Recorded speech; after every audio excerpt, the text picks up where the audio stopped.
Lady over there. I'm sorry I've been treating the audience like grown-ups, but I'm now talking about change we can believe in. Earlier in the week, we went to a session about climate change, and the Foreign Office advisor on climate change was very forceful, saying that if we don't win, he admitted an unfortunate term, the war against carbon emissions in the next 5 years, we will have lost that war. But he said that us people down here won't solve that problem because we're all perhaps self-interested. And he also said politicians won't solve that problem because they've only got a 5-year horizon to the next election. And I'm beginning to believe that. I think the big idea we need someone to take up is how to get a low-carbon economy in the world. Now, is the Tory party going to help in that big idea, or is it not? Peter, would the environment be part of your big idea? Well, the Tory party did make a huge contribution to doing this low-carbon economy by shutting down the coal mines. And of course the European Union, I hate to mention it again, is also going to make a huge contribution to a low-carbon economy by forcing us to shut down most of our coal-fired power stations very soon, which means you'll have to get used to regular power cuts because there isn't anywhere else it's going to come from, because nobody's built any new ones. Actually, I think the whole thing is what I think was once referred to by Boris Johnson as an inverted pyramid of piffle. I don't believe in man-made global warming. I think it's one of those fake religions like the Moonies and Scientology, which people can believe in if they wish, but there's no actual evidence for it, and nor do I believe that politicians can do anything about it. And it certainly seems to me that if we're going to have a conservative party in this country, it should be the one which hoots, points its finger, and laughs constantly at the pseudo-scientific drivel of the climate change lobby. And the Conservative Party, far from doing so, has embraced it completely in the belief that what plays in The Guardian plays in the country, and that if you please the BBC, then you'll please the people. But in fact, I don't think that necessarily work. No, I don't believe a word of it, and I don't think you should either. And if the seas do fly over, then Oxfordshire is going to be a very nice place to be, because we're mostly well above sea level here. Gentleman in the middle. As the big idea seems to be a bit difficult, I'd like to ask a very practical question, which is that in the event of there being a hung parliament in a year's time, which seems to be an increasingly likely possibility, do you think that David Cameron will be approaching Nick Clegg to form a coalition government? Quick one each. Yeah, good question. Quick one each. I think a hung parliament is quite a likely outcome of the next election, partly because of the way the electoral system is stacked against the Conservatives. I think that David Cameron and Nick Clegg have more in common than Nick Clegg probably thinks. I think there are a whole group of Liberal Democrats who are, I would describe as proper Liberals, people who believe in liberal values as opposed to statist values like the Beard and Sandals Brigade in the Liberal Democrats. People like David Laws, Jeremy Brown, they would all be quite at home in a Conservative government. They had a real choice to make, because either they want to be a pressure group or they want power. And as I said before, most politicians come into politics because they actually want power and want to change things. And it'll be a very important point in the history of the Liberal Democrats as to what decision they make. I'm not confident that they will make the right decision, but I think it's eminently possible. The bells are ringing. Running out of time. You will, won't you? We could go on for hours, couldn't we? No, I think the Liberal Democrats would approach the Conservatives because they would recognise that the electorate had dismissed the Labour government, and therefore they would see it as their duty, as subjects of the Queen, Peter, to help the Queen form a government. Couple more. Have we got time? Yes, gentleman here. To answer one question which came earlier, I left school at 16. Very clever little boy, went home to my father and said I'd been offered a scholarship at Downing College, Cambridge, and my father, who was an ex-trade unionist, said, I can't afford to send you to university. I went back to my school, and the school said join the army. I spent 13 years in the army paying for my university education. That's still a possibility. I don't suppose it's going to be very popular, but it's going to be perfectly fair.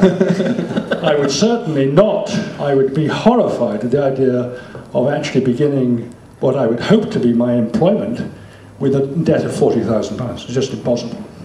What I wanted to say was that what hasn't been heard yet is the fact that what a country needs and wants and looks for is leadership. Leaders are very dangerous people, as we all know. But the reason that Tony Blair became the boss of this country, and the reason Obama has become the boss of America is because they look like, they talk like, they speak like, they think apparently like leaders. And what I think the country wants is leadership. Where is it going to come from?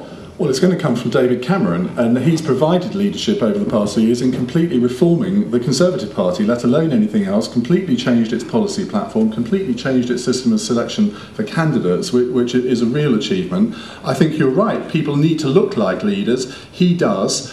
But there's another thing, in that if you look back at elections throughout the ages in this country or in America or in Europe, they're generally between optimists and pessimists. Well, I would submit to you that if you put Gordon Brown up against David Cameron, I know which one is the optimist, and it is generally the optimists that win. Very last one from the chat there. Can you keep it quite tight, please, because you'll all want to go and do other things. Can I just say that if after after the election defeats you would have at the time of the next, coming up the next election next year, if the best you can hope for is a hung parliament, I would have thought you probably better get looking at this new big idea quite quickly. Yeah, look, last thing, in a nutshell, each of you, from picking up what we've been talking about, you know, what is the Conservative idea then? ... I think, I can't remember which question it was, but I think Peter answered it by saying, you know, the idea that parents would go around trying to set up schools was absolutely laughable, and that people simply didn't have the time to do that kind of thing. And there was a murmur, I hate to say it, a murmur of approval from the audience to Peter's point, and I think that is fundamentally what the Conservative big idea is about, and why it is a big idea, which is, have we come to a stage in this country where none of us can do anything anymore, where if we want to change things, we just have to hand it over to government. If we want our schools to be better, we just have to hope that we've got a good local council or a benign education secretary.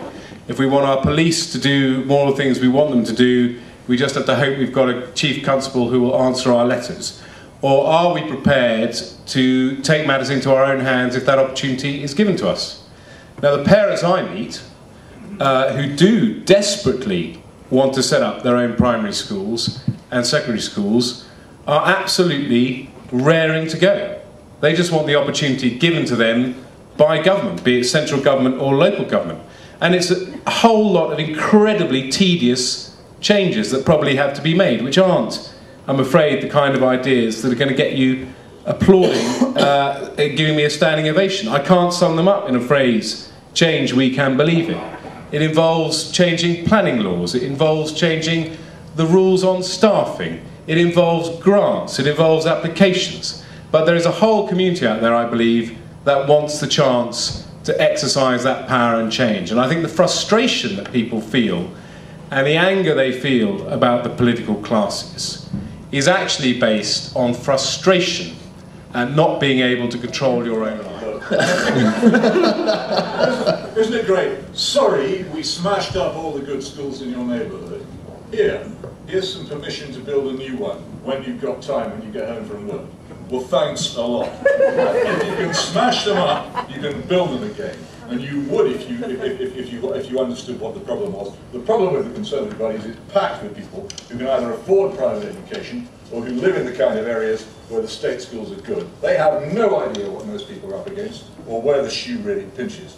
It's the butterfly upon the road, preaching contentment to the toad again. I'll be interested, if Mr. Vaizey's party ever gets into power, to watch him setting up a school in Didcot. Let's not get too ad hominem on this, Peter. They've actually excluded from the policy the only thing which made it work in Sweden, which is their model, which is allowing private companies to set up the schools. They've excluded because they don't dare do it. But we won't go into that. No. They haven't got any big ideas. I think they've demonstrated that quite clearly this afternoon. You can do them and yourselves a huge favour by releasing them from this terrible toil of pretending to be a Conservative Party, by sacking them at the next election. You can do anything you like. I'm going to France for lunch on election day. I don't care what you do as long as you don't vote for them. And on that we should stop. Thank you very much for coming. Thank you to the Orwell Prize for organising this. Have a good afternoon. Thanks.